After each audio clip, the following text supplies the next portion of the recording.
અયોધ્યાના મંદિર નિર્માણ માટે પ્રતિષ્ઠામાં કઈ કઈ વસ્તુ ક્યાંથી આવે છે તે બતાવતું આ ધૂન ભજન છે. જો તમને ગમે તો લાઈક કરજો, શેર કરજો અને સબસ્ક્રાઈબ કરજો અને કોમેન્ટમાં જરૂર લખજો. આજ રે અયોધ્યામાં આનંદ ઉત્સવ થાય છે, રામજીની પ્રતિષ્ઠા થશે. અયોધ્યાને સુંદર શણગારી જય શ્રી રામ લખેલી અનોખી ઈટું મંદિર નિર્માણમાં મૂકી અયોધ્યાની શોભા વધારી. ગુલાબી પથ્થરથી સુંદર મંદિર બનાવ્યા, નવઢા જેવો સજાવ્યો સરયુ કિનારો. મંડપની શોભા અનોખી અયોધ્યાને સુંદર શણગારી. સુરતના ભક્તે રૂડી સાડી બનાવી, રામાયણના દ્રશ્યો બધા એમાં સમાવ્યા. ગુજરાતનું ગૌરવ વધાર્યું, સીતાજીની સાડી બનાવી. 108 ફૂટની અગરબત્તી વડોદરા બનાવી. ઓમ હવનના એમાં દ્રવ્ય સમાવ્યા, ભક્તિની ભાવના દેખાડી. ગુજરાતની એવી કમાલ છે, રામેશ્વરમાં અષ્ટધાતુનો ઘંટ બનાવ્યો. અયોધ્યા ધામમાં અર્પણ કર્યો. 10 કિલોમીટર રણકર થાય છે, અયોધ્યામાં ઘંટરાવ થાય. ડબકર સમાજે રૂડું નગારું બનાવ્યું, 56 હિસ ઊંચું અને 700 કિલોમીટર પહોળું. અમદાવાદથી રથમાં જાય છે, ગુજરાતનું ગૌરવ વધાર્યું. 1100 કિલોનો મેટલ દીવો વડોદરામાં બન્યો. 500 કિલો ઘી સમાઈને 15 કિલોની દિવેટ. 9 ફૂટ ઊંચો ને 8 પહોળો ભક્તોએ એવો દીવો બનાવ્યો.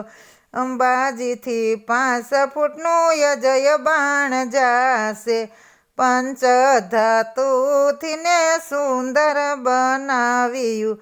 મંદિરની શોભા વધારે, અજય બાણ મંદિરમાં શોભશે. અમદાવાદથી શિખરનો ધ્વજદંડ આવશે, 5500 કિલો ને 40 ફૂટ ઊંચો. મંદિરના શિખરે શોભશે રે ધ્વજદંડ એવો. મંદિરના શિખરે શોભશે ધ્વજદંડ એવો, તે દૂરથી દેખાશે. ઉનામાં પ્રભુજીના વસ્ત્રો બનાવ્યા, સોનાના ધાગા એમાં પોરવ્યા. ઉત્તમ વાઘા બનાવ્યા, પ્રભુજીને સુંદર શોભશે. મગજના લાડુનો પ્રસાદ વીરપુરથી થાય છે, રામલલાને આ જીવન ખવરાવશે. મહાપ્રસાદ લેવરાવશે રે રામજી, હોંશે જમશે. મીઠા મને મારો વાલોજી આરોગશે. દક્ષી દાળ સુંદર પેના જામનગરથી જાશે, સોના રૂપાથી મઢેલો લેસ સુરતથી ને ઈ રે જાશે. 1100 થાળ રે ફળના રે આવશે, 51 જાતની મીઠાઈ આવશે. પ્રભુજીને ભોગ ધરાશે રે, પ્રભુજીને થાળ જમાડસ્યું.